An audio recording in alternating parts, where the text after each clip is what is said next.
Scott, could you kick us off with maybe explaining the different phases of a CMMC assessment for us? Yeah, glad to, Maddie, and welcome everyone.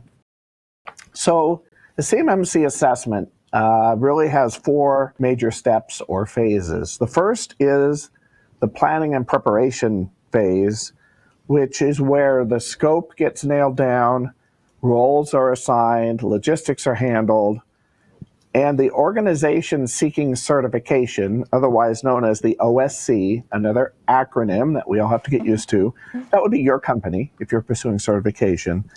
But the OSC gathers information and conducts remediation as necessary. So this is really referring to the steps that we've talked about all year in preparing for certification prior to the assessment. Phase two is the actual assessment. So when the assessment team comes to your organization, the C3PAO assessors, they will come on site. They could do some parts of it remotely. We're not really sure about that. But they are going to conduct document reviews, interviews, observations, and testing. And we're going to talk more about that as we go here today. Third is then a report is written.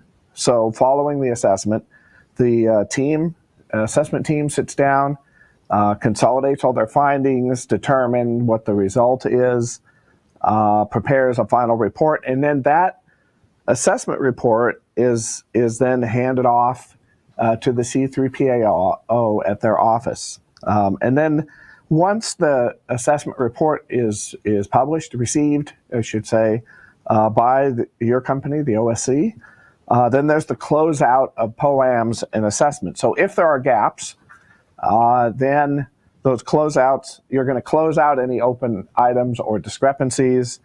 You're going to provide any updated evidence requested by the assessment team, implement corrective action so that you can close that gap to meet all 110 requirements. So if you don't have all 110 requirements in place and you can't demonstrate that, then you won't receive a certification. So it's really an all or nothing thing, Maddie.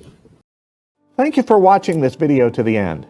This is part of a longer series on DFARS, NIST, and CMMC compliance produced by Core Business Solutions. Please subscribe to this channel, like this video with a thumbs up, and click the bell to get notified when we drop a new video. Also, we'd appreciate it if you would share this video with your colleagues who need to stay up to speed on DFARS, NIST, and CMMC. Thank you, and we'll see you again in the next video.